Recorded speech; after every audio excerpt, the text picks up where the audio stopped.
હમણાં જ રીમા રિક્ષામાંથી નીચે ઉતરી હતી. ત્યાં જ તેણે જોયું કે ઘરની બહાર કેટલાક લોકો ઊભા હતા. ઘરની બહાર આવા લોકોને જોઈને તે આશ્ચર્યમાં પડી ગઈ. કોઈ અનહોની આશંકાથી તેણે રિક્ષાવાળાને ઝડપથી પૈસા આપ્યા અને બાળકોને લઈને અંદર આવી.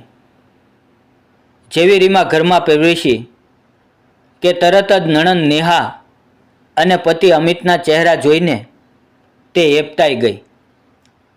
તેમના ચહેરા પર ગુસ્સો સ્પષ્ટ દેખાતો હતો. આસપાસના લોકો પણ આશ્ચર્ય સાથે તેની તરફ જોઈ રહ્યા હતા. આખરે શું બન્યું તેને કંઈ સમજાતું નહોતું. સાસુમાં નિર્મલાજી પણ ક્યાંય દેખાતા નહોતા. તે કંઈ પૂછે તે પહેલાં જ અચાનક નણંદ નેહાએ તેને કહેવા માંડ્યું, વાહ ભાભી, ફરી ફરીને આવી ગયા. તમને તો માયકે જવાની તાલાવેલી હતી ને. એ પણ ન વિચાર્યું કે એક વૃદ્ધ સાસુને એકલી કેવી રીતે છોડીને જઈ રહ્યા છો. જ્યારે મેં તને માયકે જવાની મનાઈ કરી ત્યારે તું માયકે કેમ ગઈ? મારી મમ્મીની તબિયત કરતાં તારું માયકું વધારે મહત્વનું છે. જો આટલો શોખ હતો તો ત્યાં જ રહી જાત, પાછી કેમ આવી?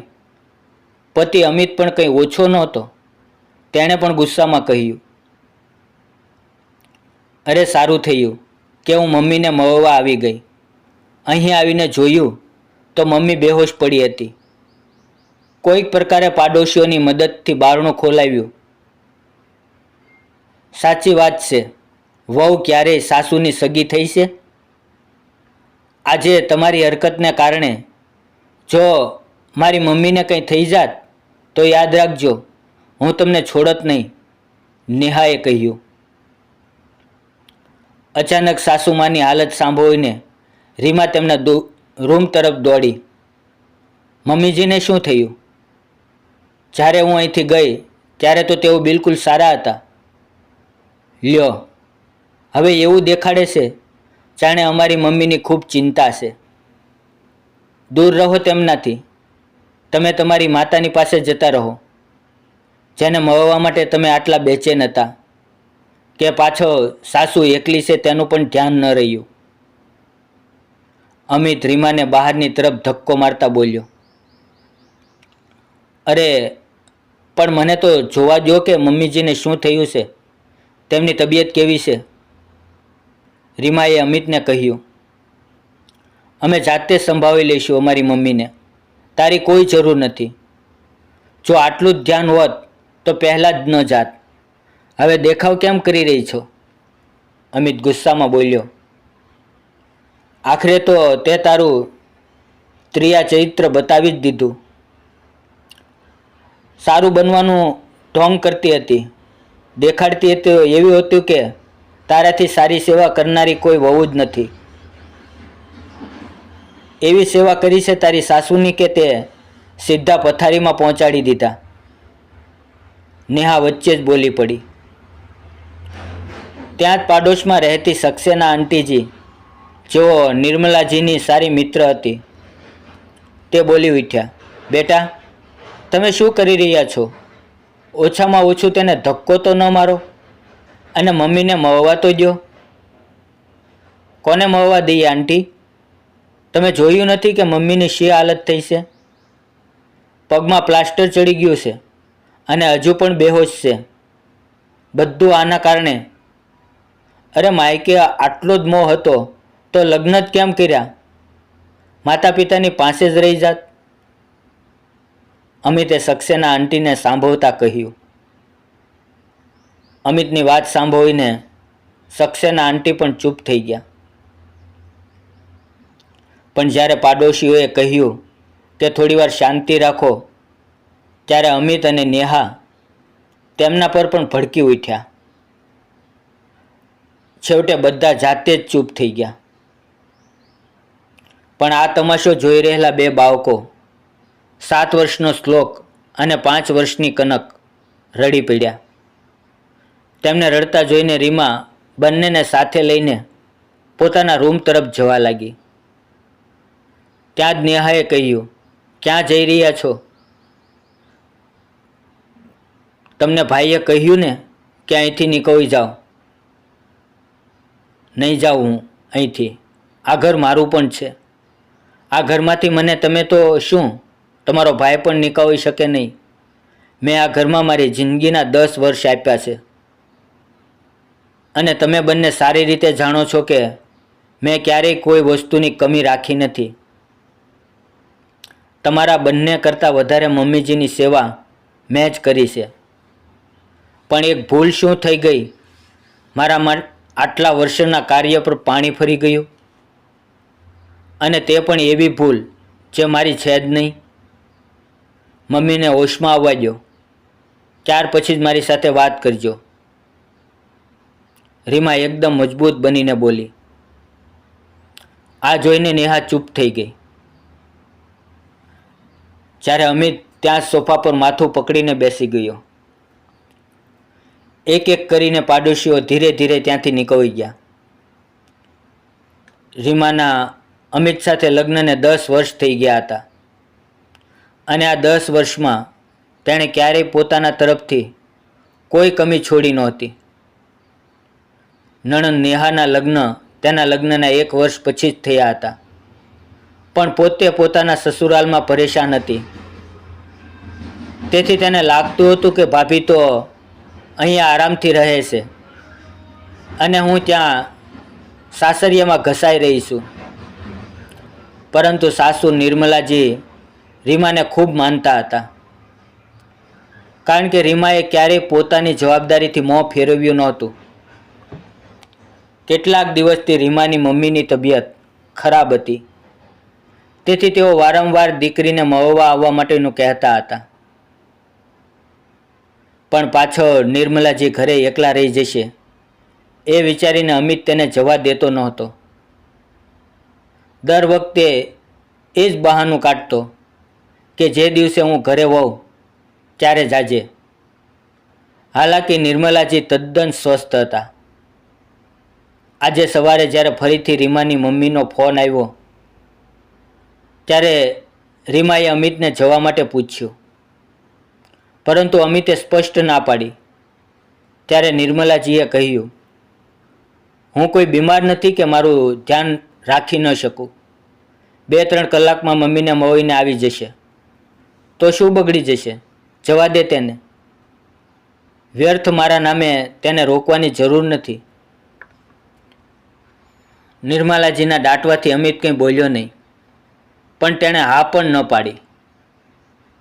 ખેર, અમિતના ઘરેથી નીકળ્યા પછી રીમા પણ તૈયાર થઈને બાળકોને સાથે લઈને રવાના થઈ ગઈ. નિર્મલાજી કોઈ કામથી ઉપર છત ઉપર ગયા હતા. ત્યાં જ નેહા આવી અને તેણે બેલ વગાડવા માંડી. નિર્મલાજીએ ઉપરથી જોયું, અવાજ કરીને પૂછ્યું પણ નેહા તો બેલ વગાડવામાં વ્યસ્ત હતી. નિર્મલાજી બેલનો અવાજ સાંભળીને નીચે આવવા લાગ્યા. પણ નેહા કદાચ પોતાની આંગળી સ્વિચ પર મૂકીને હટાવવાનું જ ભૂલી ગઈ. સતત બેલનો અવાજ સાંભળીને નિર્મલાજીએ થોડી ઝડપથી નીચે ઉતરવાની કોશિશ કરી. અને આ જ હડબડાટમાં તેનો પગ વળી ગયો અને તેઓ સીડીમાંથી નીચે પડી ગયા. તેનું માથું દિવાલ સાથે અથડાયું અને તેઓ બેહોશ થઈ ગયા.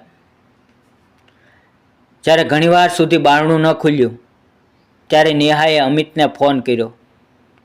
ત્યારે તેને ખબર પડી કે રીમા તો માયકે ગઈ છે અને નિર્મલાજી ઘરે એકલા છે. તેણે પાડોશીઓને બોલાવ્યા. તેઓ બારણું તોડીને અંદર આવ્યા અને નિર્મલાજીને હોસ્પિટલ લઈ ગયા. તેમના એક પગમાં માઇનર ફ્રેક્ચર આવી ગયું હતું અને માથામાં ઈજા થઈ હતી. બ્લડ પ્રેશર લો હોવાથી તેઓ હજુ પણ બેહોશ હતા. થોડીવાર પછી નેહાનો અવાજ આવ્યો, ભાઈ મમ્મીને હોશ આવી ગયો છે. આ સાંભળીને અમિત સાથે રીમા પણ તે રૂમ તરફ દોડીને આવી. રીમાને જોતા જ નિર્મલાજી બોલી ઉઠ્યા, અરે વહુ, તું આવી ગઈ? રીમા કંઈ કહે તે પહેલાં જ નેહાએ કહી દીધું, મમ્મી, તમને હજુ પણ વહુ જ દેખાય છે, જેના કારણે આ બધું થયું, અને તમારી સેવા કરનારા દીકરા દીકરી દેખાતા નથી? તેની વાત સાંભળી અને રીમાનો ચહેરો જોઈને નિર્મલાજીને સમજાઈ ગયું કે તેમની આ ઈચ્છાને કારણે રીમાને ઘણું સાંભળવું પડ્યું છે. તેમણે રીમાની તરફ જોઈને કહ્યું, વહુ, મારી પાસે જ બેસી જા, જેથી મને થોડી તસલ્લી મળે. મમ્મી, અમે તો બેઠા છીએ ને, આને બેસાડવાની શી જરૂર છે? અમિતે ગુસ્સામાં રીમાને ઘૂરતા કહ્યું, મમ્મી, તમારે કંઈક ખાઈને દવા લેવાની છે. ભાભી તમારી પાસે બેસશે તો તમારા માટે હળવા ફૂલકા જે પણ ખાવાનું બનાવવાનું હોય તે કોણ બનાવશે? તેથી આને જવા દો. નેહા પણ વચ્ચે જ બોલી, કેમ? તું કેમ ન બનાવી શકે? હમણાં તો તું મારી સેવા કરવાની વાત કરી રહી હતી, નિર્મલાજીએ કહ્યું. તો નેહા ચૂપ થઈ ગઈ. પણ ભાભીની રસોઈ તો ભાભી જ જાણે ને. મને શું ખબર કે કયો સામાન ક્યાં રાખ્યો છે? હું ક્યાં શોધતી ફરું? તો એક કામ કર, અમિતને લઈ જા, તે બતાવી દેશે, અને જે પ્રકારનું ખાવાનું હું ખાઉં છું એવું જ બનાવજે. મમ્મી, મને શું ખબર કે ઘરમાં કયો સામાન ક્યાં છે, અને તું કેવું ખાવાનું ખાય છે? અચાનક અમિત બોલ્યો, જ્યારે તને એ નથી ખબર કે તારા જ ઘરમાં કયો સામાન ક્યાં રાખેલો છે, તારી મમ્મી કેવું ખાવાનું ખાય છે, જ્યારે તમે બંને સગા દીકરા દીકરી હોવા છતાં મારી સેવા ન કરી શકો, તો તમે લોકો વહુ પર ક્યાં મોએ આરોપ લગાવી રહ્યા છો? અને એક વાત કહો, છેલ્લા 10 વર્ષમાં આપણે કઈ વાતની કમી રાખી છે, જે એક વાત પર તમે લોકોએ આને આટલું કહેવા માંડ્યું? અને ભૂલ તો એ વ્યક્તિની હતી જે બારણે આવીને બેલની સ્વિચ પર આંગળી મૂકીને ભૂલી ગઈ, જેના કારણે બારણું ખોલવાની હડબડાટમાં હું સીડીમાંથી પડી ગઈ. મને ખબર નથી કે તમે અત્યાર સુધીમાં શું શું કહી ચૂક્યા છો, પણ મારી સામે મારી વહુને કંઈ પણ કહેવાની જરૂર નથી. આખરે નિર્મલાજીની વાત સાંભળીને અમિત ચૂપ થઈ ગયો, અને રીમાની આંખોમાં આંસુ આવી ગયા. તે નિર્મલાજીને ગળે લાગીને રડી પડી. નેહા તો વાત કરવા લાયક પણ નહોતી. તે તો પોતાના વિચારોમાં તે ક્ષણને યાદ કરી રહી હતી જ્યારે તેણે બારણાની ઘંટી સતત વગાડી હતી. પણ હવે બોલશે તો તેને જ સારું ખરાબ સાંભળવું પડશે, તેથી તેણે ચૂપ રહેવાનું જ વધુ સારું સમજ્યું. મિત્રો, તમને નિર્મલાજીનો પોતાની વહુ પ્રત્યેનો વ્યવહાર કેવો લાગ્યો? શું તમને નથી લાગતું કે જો દરેક ઘરમાં સાસુ અને વહુ આવી જ સમજદારીથી રહેવા લાગે તો દરેક ઘર સ્વર્ગ જેવું બની જાય? તો મિત્રો, આ હતી અમારી આજની વાર્તા.